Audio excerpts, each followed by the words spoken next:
안녕하세요. 세상에 호기심이 많고 문화 다양성에 늘 관심을 기울이고 있는 그림책 심리지도사 남유미입니다. 여러분은 원치 않는 별명으로 불려본 경험이 있으신가요?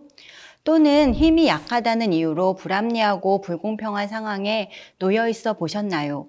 여기에 세상의 편견을 정면으로 돌파하여 본인이 원하는 나의 한 걸음 나아간 소녀의 이야기가 있습니다.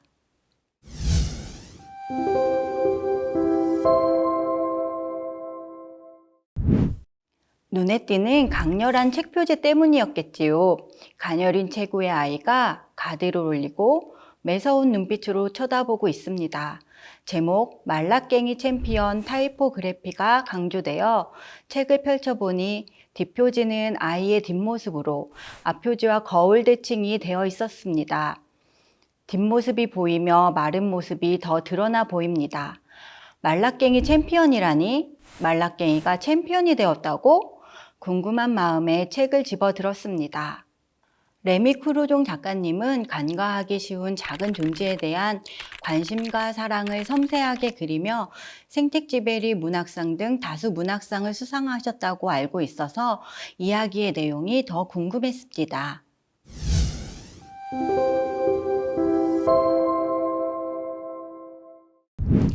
여자아이의 이름은 파블리나였어요로 시작되는 이야기에서 소녀는 말라깽이로 불리며 가족 안에서 고분분투하며 지냅니다.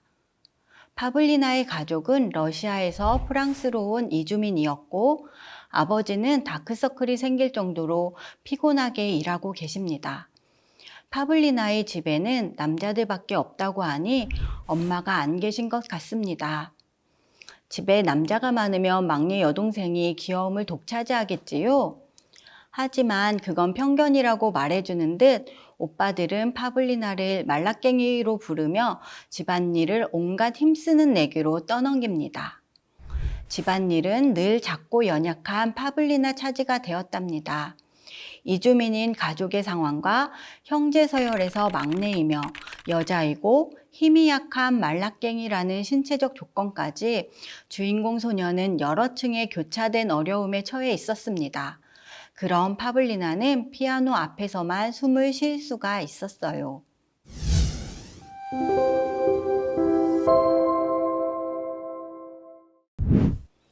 어느 날 아빠는 시퍼렇게 멍든 파블리나의 한쪽 눈덩이를 보게 되었고 이유를 물어보는 아빠에게 파블리나는 오빠들과 내기 레슬링을 하다 그렇게 되었다고 털어놓지 않습니다. 그날 파블리나는 아빠에게 피아노 대신 권투를 배우겠다고 말합니다. 오빠들은 비웃었고 아빠는 반대했지만 파블리나는 마음을 바꾸지 않았답니다. 파블리나는 힘을 키워 오빠들만큼 강해지려고 한 것일까요? 심리학자 아들러는 모든 인간은 문제에 직면하였을 때 부족한 것은 보충하고 낮은 것은 높이고 미완성의 것은 완성하며 무능한 것은 유능하게 만드는 경향성이 있다라고 했습니다. 또 건강한 사람은 현실적이고 적절하며 사회에서 통용되는 방식으로 자신의 열등감을 보상하는 과정에서 진보, 성장, 발달하게 된다고 하였습니다. 말라깽이라는 기관 열등감을 가지고 있던 파블리나는 이를 열등감 콤플렉스로 가져가지 않고 우월성 추구의 방향으로 나아갑니다.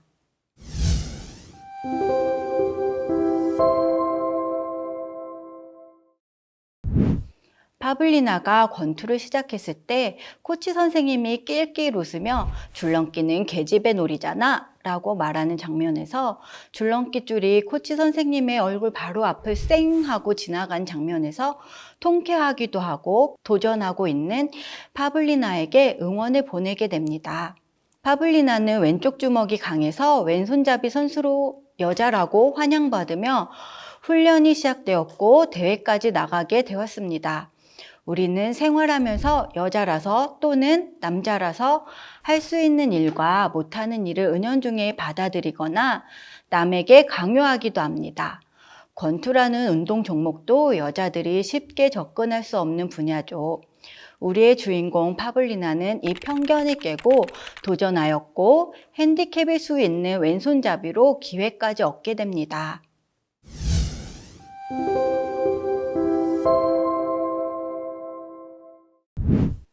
파블리나는 몇 주 동안 계속해서 오빠들을 이겼어요. 훈련을 더 하자 오빠들을 더 많이 이길 수 있었고 집안일은 더 줄어들었지요. 파블리나는 둘째 오빠를 먹보공룡이라고 부를 만큼 왼쪽 펀치에 자신감이 붙었답니다. 덕분에 코치 선생님이 하라고 한 달리기 연습을 마음껏 할 수 있었습니다. 오빠들이 빨래를 널고 파블리나는 오빠들 앞에서 펀치 연습을 하는 장면이 인상 깊게 펼쳐집니다.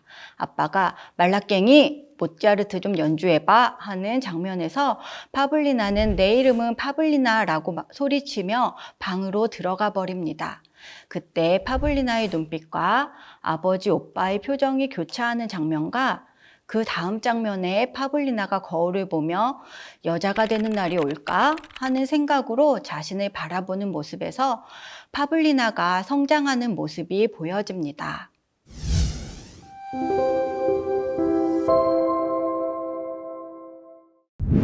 드디어 코치님이 시합에 나가도 되겠다는 소식을 전합니다. 파블리나는 무서워서 가슴이 콱콱 막혔지만 그러면서도 마음속에서 도전해야겠다는 생각이 떠나지 않았습니다. 시합 전날 파블리나는 두려움을 없애려고 피아노 앞에 앉았습니다. 무섭고 두려울 때 파블리나는 피아노를 치는데요. 여러분은 어떠신가요? 사람마다 두려움을 없애주는 존재는 다를 텐데요. 내가 두려울 때 도움을 주는 무언가가 있는지 찾아보시면 나를 더 알아가는 데 도움이 될 것입니다.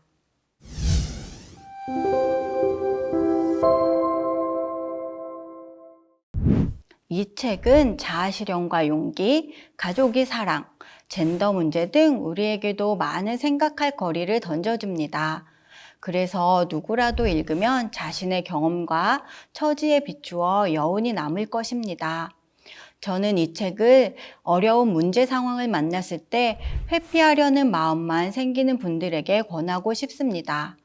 상황에 정면으로 도전하는 용기를 파블리나의 이야기를 통해 얻으면 좋겠습니다. 또는 놀림을 받아 열등감을 느끼게 된 어린 친구들과도 읽고 싶습니다. 이 책에서 젠더 편견과 이민자 가정의 현실, 가족의 의미 등 다양한 문제들 중에 도전은 가장 눈에 띄는 키워드입니다. 일상을 살아가며 우리를 힘들게 하는 여러 편견에 도전하기란 쉽지 않습니다. 그동안 당연한 것으로 여겨져 온 것에 맞선다는 건 곧 이 세상 전체에 맞서는 것이니까요. 우리는 그 고통의 자리에서 빠져나오지 못하기도 하고 포기하기도 합니다. 파블리나의 도전은 그래서 더 아름답습니다. 그 도전에서 얻어낸 건 단순한 챔피언이 아니라 말라깡이 대신 본래 자리로 돌아가 자기 이름으로 불리게 되는 것이었습니다. 마지막으로 나에게 혹은 남에게 편견이 생길 때 누가 무슨 말을 하든 그 자체로 응원을 보내고 싶습니다. 우리는 이길 수 있는 힘이 있으니까요.